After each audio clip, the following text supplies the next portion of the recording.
Okay, so Tuesday team collab. Hi, guys. So I thought we would make this all about, I was on a mastermind yesterday with people doing way more business than me, and just all the learning lessons throughout the country, throughout the US and Minnesota. But here, so we have major lack of inventory.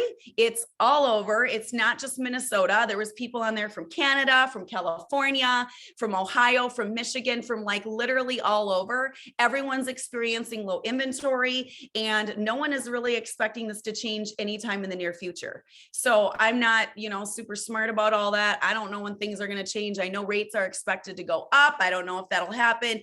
I just know right now that the better you are as a buyer's agent, the more thoughtful you are, the more things you do, the more experienced you are going to win more for your buyers. You just are. So we're only as good as obviously our buyers let us be. I mean, if they don't want to write 50 grand over, waive appraisals or waive inspections, right? Like obviously that is always their choice, but it's our job to guide them. And the better you do at guiding them, the more you're going to win. And there's so many frustrated buyers out there, right, guys, from last year, so many frustrated buyers. They're done. They're not even looking anymore. We got to get them re-engaged. You can win these. There's plenty of people. I mean, gosh, I'm really on my team. Some of you guys are really amazing at winning. And sometimes it takes a few. So kind of, I hate to say the running joke on our team. It's not really a joke, but behind the scenes, a lot of times we're saying with our buyers, like, how many do we have to lose? Do they have to lose before they win? We want to educate them all up front, right? Educate them. It's up to you of how you want to write this, but I'm going to educate you. And this is a big one too. If you don't educate them, guess what? They've lost 1, 2, 3, and guess whose fault it is? Yours. My realtor has lost 3 times. Maybe I need to cancel. I need to fire my realtor. They haven't done a very good job. They just keep losing. I mean, is it your fault? Probably not. But you have to explain that, and the better you get at that, the more you're going to win. So anyways, okay. So from yesterday, we have been talking about this forever throughout the year. These have been all conversations throughout the whole year of things we've been doing, but this is a different level of this mastermind I was on the other day. And anyone with EXP right now, if you're not diving into that's noon Central Standard on Monday. Those are great masterminds with people doing a lot of business, and any one bit of tidbit that you can take away is magic, if you ask me. So I am going to talk about some of these things that we haven't talked about last year. And then I want you guys to chime in. Things that you've done, even if they're elementary and basic, people need to hear about them. And even though those elementary basic things of, inspection days, dialing them down from 10 days to 2 days or whatever you can do, even those elementary things are really important. So I'm going to try to keep this to 20 minutes and talk quick. I've had my coffee so I can talk quick. Okay. Okay. So a couple things that I took away. First of all, what I want to say up front is preparing buyers. So when I was working with buyers, I'm only working with listings now, but when I was working with buyers, I was a lot fly by the seat of my pants, meet them at a home, kind of talk them through as we're going through homes from home to home, because they want to see 5 homes. Let's just do it as we go. That always worked for me. However, but now this is different. If you are a buyer's agent, you need to sit down, my opinion, you need to sit down with everyone beforehand and talk about the market. Talk about the purchase agreement, go through the purchase agreement, every line item, earnest money, closing date, purchase price, financing commitment, written statement, inspection, elects, declines, is contingent, is not. Talk about all these things because they're strategic. So this is now moving forward with major lack of inventory, even more important. So if you are not sitting down with your buyers before you're going out, maybe you show them a home or two, but that is key. That is so important. And then obviously you get them under contract, because who has time right now to run somebody around to 10 different homes and lose a couple offers? You need to know that they're committed to working with you. You're committed to working with them. Okay. So strategies. And then I want you guys to pipe in.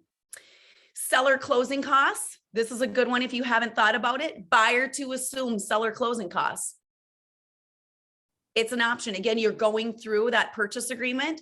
Do they want to do it? You're going to ask them, no, they don't want to do it. Okay, that's fine. But now they've lost 1, 2, or 3. Do you want to consider, like, you could actually, obviously the buyer pays for their closing costs, which are more expensive. We always say they're about 3%. Talk to your lender, but buyer, are you actually willing to, take care of the seller closing costs? So that was an idea. I thought that was interesting. Earnest money. The lower the price point is more competitive, right?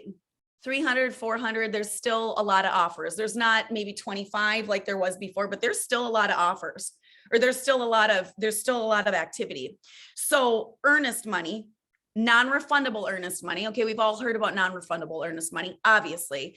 But what people are doing, especially even in these lower price points, $300,000, $400,000, significant non-refundable earnest money. Someone yesterday said 6 figures, $100,000 non-refundable earnest money on like a $350,000 home. That's aggressive.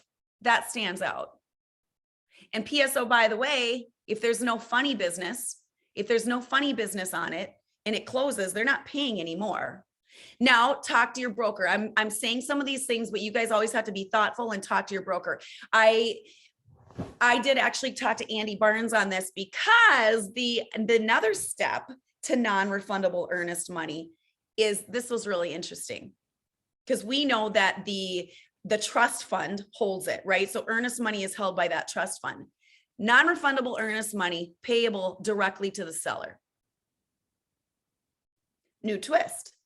I asked everyone needs to ask their brokerage. I am not, don't take my always ask, if you can do that, but my broker said, yes, we can do that. Be careful of your wording, right? So if anyone ever wanted to do that, be careful of your wording. What if the seller backs out or something like that? Like, you got to be careful with your wording. But this is another step when you're talking to your buyers about high earnest money. Do you want to make it non-refundable? Do you want to make it payable to, like, how attractive can you make that? So I thought, oh, that's very interesting. Another thing I want to talk about is appraisals. So we've talked about this before, and this is, if you're a little bit slower right now, it's such a key time to re-engage and be talking to your lenders and seeing what your lenders can do above and beyond what they're already doing for your clients to make you stronger. So I've only talked to one who has said this so far, but upfront, when you're writing your PA, they are waiving appraisals sometimes, not all the times, but sometimes. What if you were able to say on there, the lender is going to waive the appraisal? That's pretty awesome. PSO, by the way, they always reserve the right to still have an appraisal. So it's not really always waived. Okay. That's what I've learned. From this training the other day, from this mastermind, there was people saying on there a 3 to 5 day appraisal guarantee, that they were guaranteeing that the appraisal would happen in 3 to 5 days. Ask your lender. I haven't heard any lender really be able to do that. I had somebody I talked to yesterday said they could probably do it in 5 days and guarantee. I think you have to be careful on this, but I'm just sharing what people are doing in other markets. And order an appraisal rush. So if you're talking to your lenders, I would be saying right now, hey, listen, I really, I need to do everything I can right now to win. Can you rush appraisals? Can I promise 3 to 5 day appraisals? What are you willing to do? Will you write appraisal waivers up front on some homes? So I would really be having conversations with your lenders to make everything, including financing, more important. I will say with the lender that I talked to, as far as appraisals being waived, he said the sweet spot was 400 to 700. It's usually not over $1 million, and it has to do with the tax value. Okay. Okay. I have a couple more, but I want a couple of you to chime in because I'm sick of hearing myself. On the lender component, Kelly, I would also say, make sure you have your lender call the listing agent. I am baffled at how many lenders do not call the listing agent when an offer has been submitted. So make sure, you have your lender call that really, really stands out. And I've had one of multiple offers, with that being the deciding factor. One of the deciding factors is your lender reached out. No one else's did. Yeah, I think that's huge. And this is something we talk about as a team all the time. Like, if you're not calling the listing agent, PSO, by the way, most time you're probably not going to get a hold of the listing agent, but if you do, and you are able to ask those questions, and those questions are very, very important that you ask. But that, I mean, we have on our team won quite a few offers this year. And when we talk to the agent after, it's because one of my agents established a good relationship. They are making sure they're, not saying that they're not going to be a pain in the butt to work with, they're going to be easy to work with. They've prepped their buyers. So there's that conversation, and also that lender calling and advocating for the client. So important, Shelby. And to me, that's like offer writing 101. If you're not doing that, shame on you. You got to be doing that. Your lender's got to be doing that. If your lender is not doing that, they're not able to do that on a Saturday. They're not able to do that on a Friday night or a Sunday. Bye-bye, lender. I need a new lender. No big banks, no people that can't work on the weekends. I mean, goodness gracious. I mean, when buyers are seeing homes and writing offers, it's like Friday night at 7 p.m., right? When we want to be out at Sixsmith, right? But it is what it is. If you are a buyer's agent and you are willing to work hard, and you need to do things above and beyond. So Shelbs, that's awesome. Who's next? I'll go kind of back to the inventory piece that we were hearing about on the mastermind. One thing, especially if you are a little bit slower right now, is to just utilize the resources that we have at our fingertips that are free. And one of those is definitely like Mars website. One thing I think for a lot of buyers and sellers right now is us talking about how low inventory is. And like, we keep saying, it's low, it's low, it's low, but they don't really know what that means. They're like, well, what does that mean to me? Is it like, what is that? Like, it's always been low. So one thing to definitely utilize is if you go to Mars website, they have like at the very bottom of your homepage, all of these like info sparks, local market updates, housing supply is the big one, weekly activity for showings, pendings, actives. And if you go in there and just kind of familiarize yourself with the weekly stats or the weekly numbers, it helps you stand out from other agents too, as far as like listings. Because right now, as far as like low inventory, we have about 30 days of supply when an average market is 5 to 6 months. So if you can educate your buyers and your sellers on what that actually looks like, rather than just telling them inventory is low and things like that, they definitely start to like put it in perspective and actually like listen to you. So just using those tools that we have that are free is a big thing too. Yeah, I love that. Sarah and I were at a listing appointment yesterday, and the fact that you said, there's a 1 month supply. I'm like, I'm not a number person. I'm like, what's that mean? But then you're like, usually we have a 5 to 6 month supply.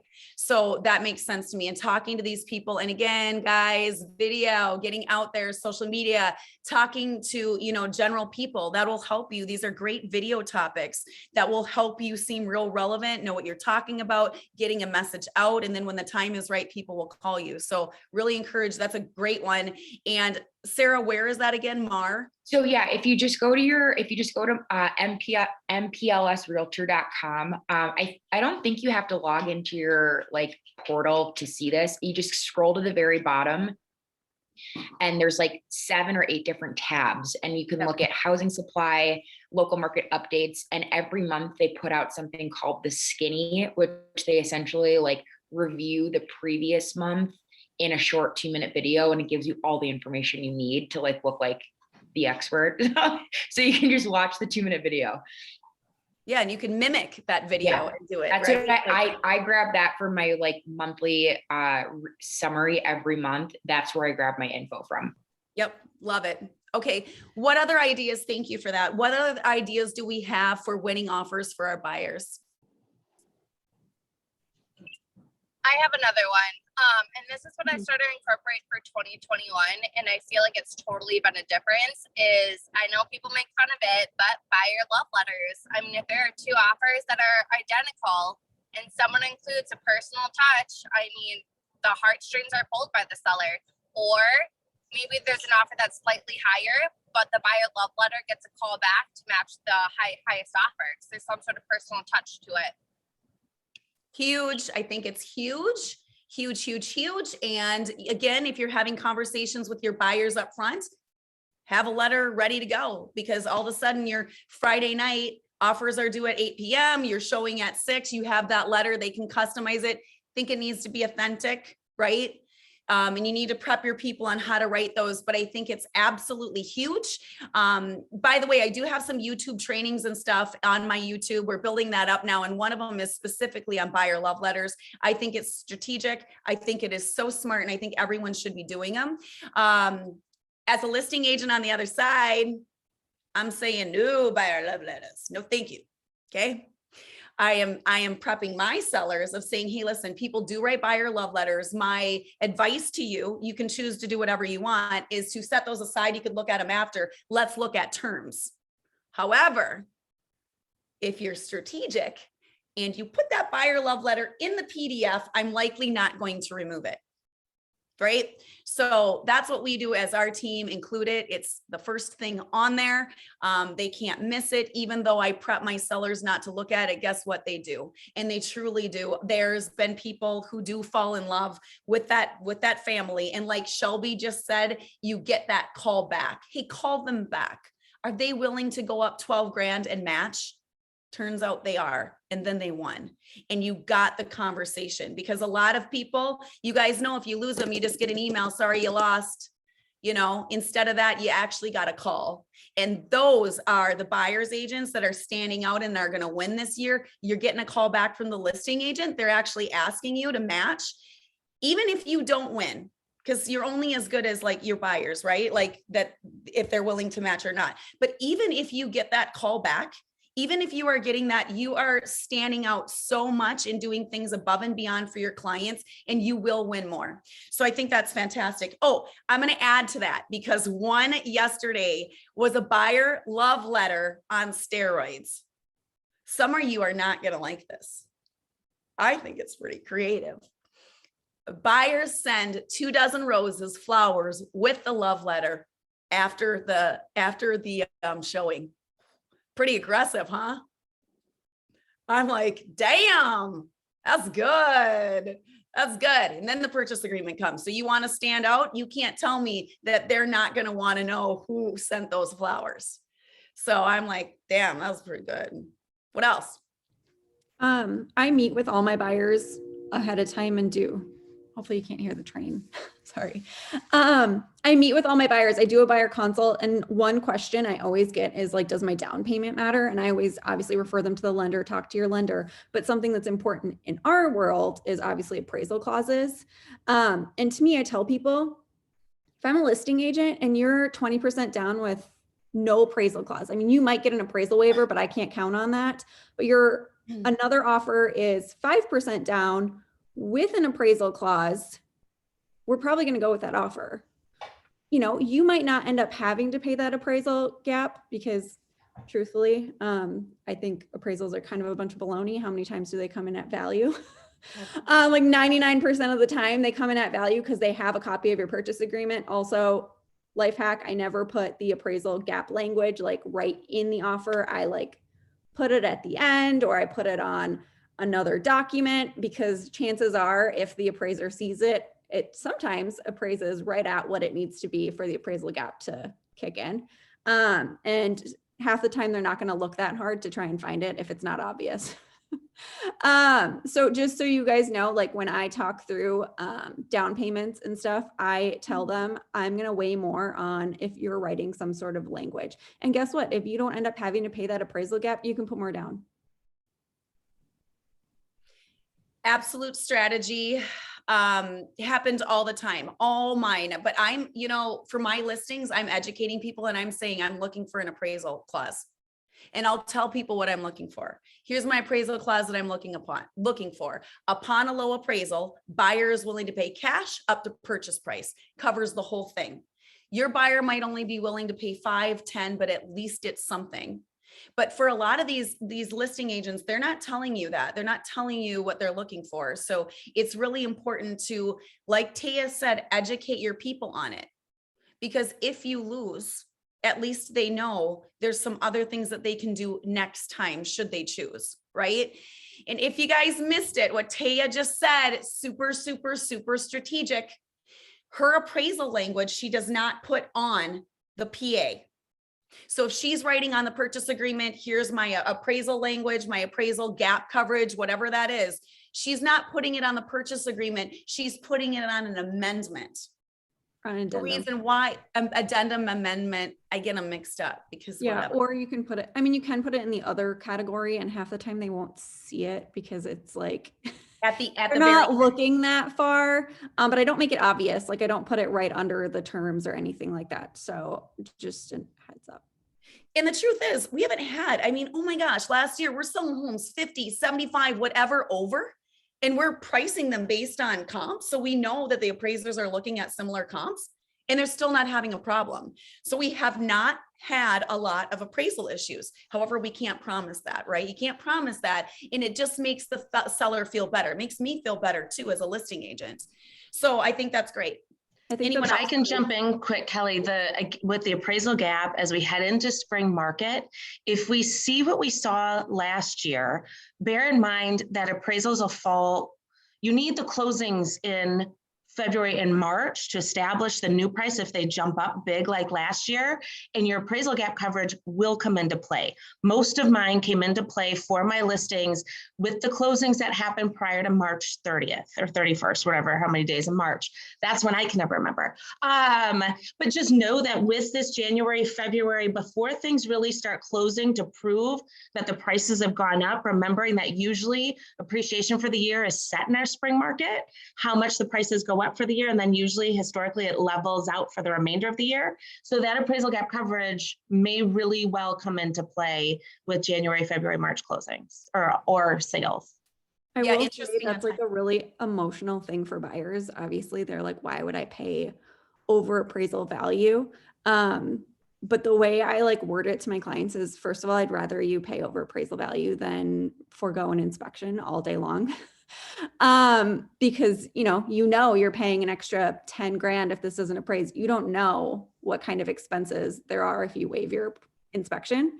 I would also say the best advice I give them is you have to feel good about whatever you're doing, that if you win, you feel good about it, you're paying that price. And if you don't, you still feel good about it. And we're never talking about that property again. I don't want to hear you were willing to pay 5 grand more because there's nothing we can do. And when you word it that way, I think people really do go in with their highest and best because we're like, no, we're not talking about that anymore. Yeah. And I when you say highest and best, I've had a couple people this year after, things are done and I send out my emails of, I'm sorry you didn't win. And people will be like, well, we would have gone up. No. I called for highest and best. Like listing agents' time, they're busy. They chose one. So make sure you are educating your people. This is the highest and best. And they're not likely coming back. So some buyers will say, well, we would have, like Taya said, we would have paid $5,000 more. Why didn't they give us the opportunity? Well, then they just don't understand the market. No, you don't get another chance. That house is now gone. You got to truly give your highest and best. Escalation clauses, things that we talked about last year, not doing as many of them. That was strategy. We talked about a lot of that. I'm not seeing as much of that. You can, but I'd be careful. You ask the agent if they accept them. However, if you write it on a purchase agreement, it's just automatically on there. But I did have people this year, even if that escalated and maybe it was 5 grand more than the other one, they were just more comfortable knowing that the other person was happy to pay that up front, made them feel better. And I thought, oh, that's interesting because this guy's willing to pay 5, whatever more, and they're still willing to take less because that person wrote it up front. So careful with those escalation clauses. Anyone else? I'm going to wrap this up. Anyone else ideas to win more offers for your buyers? Hey, Kelly, in the chat, Pat Black is on here, who's a loan officer, and he's adding some interesting points, mentioning like loan to value plays a big part in waiving the appraisal. And the larger the down payment, the higher the chances the appraisal can be waived. And then he also just added mortgage insurance can assist with appraisal gap, less upfront money out of buyer's pocket. I don't know about that. If it's all right with you, I'd love to know more about that. Yeah, absolutely. The Pat, second you want to point. come on here? You want to come on here real quick? Thank you for putting this. Can you fill us in a little bit more? Yes, I can. Just not to be as technical. So a lot of lenders can offer this. It's based on the mortgage insurance provided with. So when the buyer puts money down, the loan to value is also going down. And what the mortgage insurance would allow the buyer to pay a higher premium or pay a higher upfront mortgage insurance annual premium to allow them to go to a higher LTV. So meaning the buyer doesn't have to come out of pocket to meet the appraisal gap. The mortgage insurance will essentially cover the LTV on the lender. So your buyer, they instead of coming out 10 grand, they may only have to pay another $1,000 to into mortgage insurance to cover that LTV. Okay, great. The LTV, the loan to value. So thank you for that. And somebody good to talk to here, Pat Black, if you have questions about lending, really a good time, talk to your lenders right now. Okay. One other thing I want to say, if anyone has a last tidbit, I'm going to wrap up in a second here. This is one more takeaway that I had from this mastermind yesterday is tracking. Are you tracking your acceptance rate as a buyer's agent? So for one, it might be something that you consider doing. For one client, did you lose 3 and then you finally won? If you're tracking your acceptance rate to see if you're getting better, because we are only as good as our sellers let us write them for. But truly, if you're educating them, a lot of times after they lose and you educate them well, you can win for them. I mean, we're winning great offers. We sold last year as a team of 9 of us, 224 transactions is where we ended up. It's because you guys are strategic and good about establishing relationships and being very, very creative on your purchase agreements. But you're partnering with your buyers. You're partnering with them, giving them options and letting them decide. But when you do that, you will win more. So any other creative ways before we wrap up, and then we're going to do the next mastermind? Thank you everyone for being on here. So here's the thing, these Tuesdays collabs, 9 a.m., you can count on me to keep doing these. I think it's been really important that a lot of these conversations aren't just happening. And so I wanted to make them happen. Whatever brokerage you are at, you can pop on here.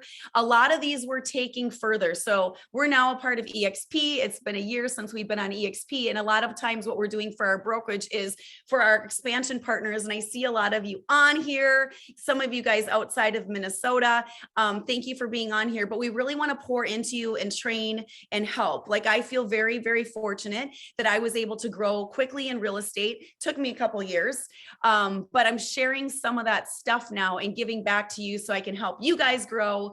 It's been really, really fun for me to watch my team grow. I have a couple kick ASS rock stars that have really blown up last year. I'm really, really motivated at helping people now grow. And with my new brokerage, I'm rewarded for doing that. So it's really fun that I can do that. So anyways, thank you guys for being on here. I know some of you want to have conversations about EXP. Text me privately later. Let's do that on a separate mastermind or on a separate Zoom. So I'm going to stop this right now. Hold on, you guys.